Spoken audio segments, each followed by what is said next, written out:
So your talk was about pregnancy and IBD. Yes. Patients are often concerned about having a child or something when they have IBD. Should patients worry about becoming pregnant? So I really absolutely encourage patients who would like to have a family to explore that, and I try and reassure patients that certainly within Newcastle there was a service to support that, and that absolutely there's no reason why they can't go ahead and try and have a family. A lot of patients with inflammatory bowel disease don't have families because they volunteer not to have children due to misconceptions around medications and around the pregnancy and delivery. And I think if you've got the right support service, then I would be actively encouraging those patients that would like to have a family to have them. And I try and say that at an early stage of meeting patients from sort of teenage upwards. So no, they absolutely should be able to have a family if they'd like to try. A lot of patients are worried about being on the treatments, being on the medications while they're pregnant. Is that something they should be worried about? So there are some medications that we shouldn't use, but there are a few, and most of the patients' medications are safe in pregnancy, some of which we stop in the later part of the pregnancy. But again, that depends on how the disease is behaving and how dependent those patients are on the medications. But again, very clear that patients need to be well going into the pregnancy, and to be well, a lot of them need to be on those medications that have kept them well to date, and so I like to keep them on medications. There are some that we shouldn't use or have less experience in, and if patients are wanting to discuss family planning, then speaking to your specialist early to look around choices of drugs is important.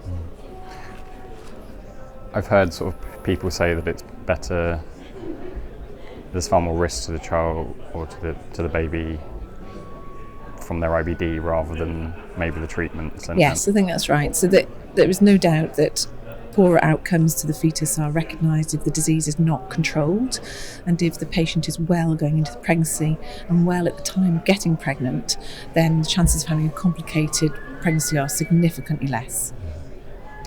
When it comes to childbirth, are patients able to have babies naturally, or would they go for a C-section? So like anything, there's always choices around that. There are some very clear indications when we would be recommending a C-section. We would never force that on a patient, but would explain the rationale behind that. But the vast majority of pregnancies could have what we would class as a normal vaginal delivery at a normal time of gestation. But there are some indications when we would at least talk to the patient about the recommendations of C-section, and that's mostly with the view of longer term trying to maintain the well-being of that individual patient, preserving surgical procedures that have already taken place, or around if there's been difficult disease to manage. So you sort of mentioned in your talk that there's times where you would look at a C-section rather than that. What kind of situations would they be? So patients have active or significant perianal disease, we would be very keen for patients to consider a C-section. If they've had surgical procedures such as a pouch operation, we would want them to consider a C-section, and a lot of that is just around trying to ensure there isn't any damage to that procedure around the time of birth, because unfortunately there are some patients who have difficult births, particularly those who have instruments, and we can't unfortunately recognise who that will or won't happen to. So then we, as a safety net, suggest C-section in those patients.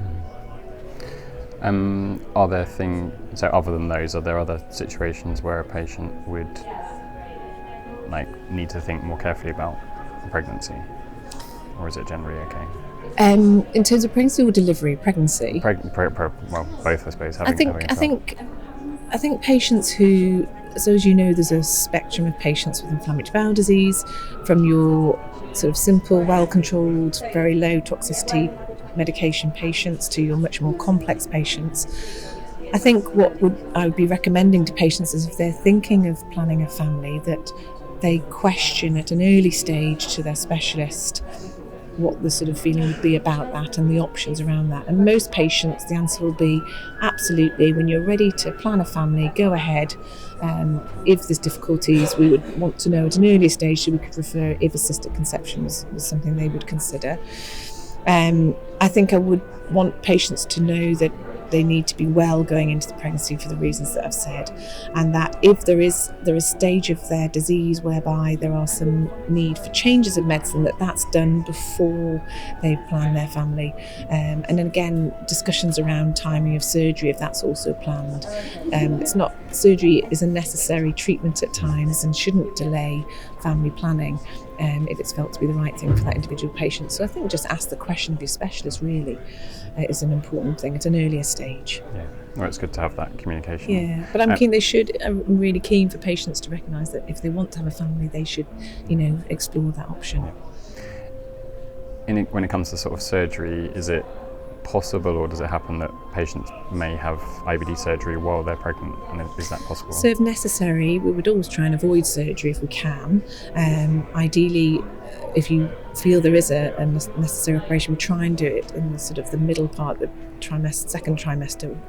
Pregnancy is divided up into 3 trimesters, and the second is felt to probably be the safest both for the baby and for the mother. It's usually in a situation where it's potentially life-saving surgery, that we would do that. Although perianal disease, if there's abscesses there, that would be necessary. And again, the anaesthetic is safe, the surgical procedure is generally safe, and we importantly just look around the timing of that. But if it's necessary, absolutely surgery can happen. Yeah. And I suppose the thing to point out is those situations are quite rare. They're rare, very rare, very rare. In that position are rare, yeah. I mean, I've seen, what did I say, over 350 pregnancies, and I would say, I think there's only one patient who needed all of their bowel removed, another one who needed a segment removed, and then a couple of patients who've needed perianal disease outside of other complicated situations such as stomas. So it is rare, you're right. So, yeah, pretty positive. Yeah, pretty positive. And again, if we've thought about the issues and planned things in advance, then all situations we can deal with. It's just the timing of which we deal with them.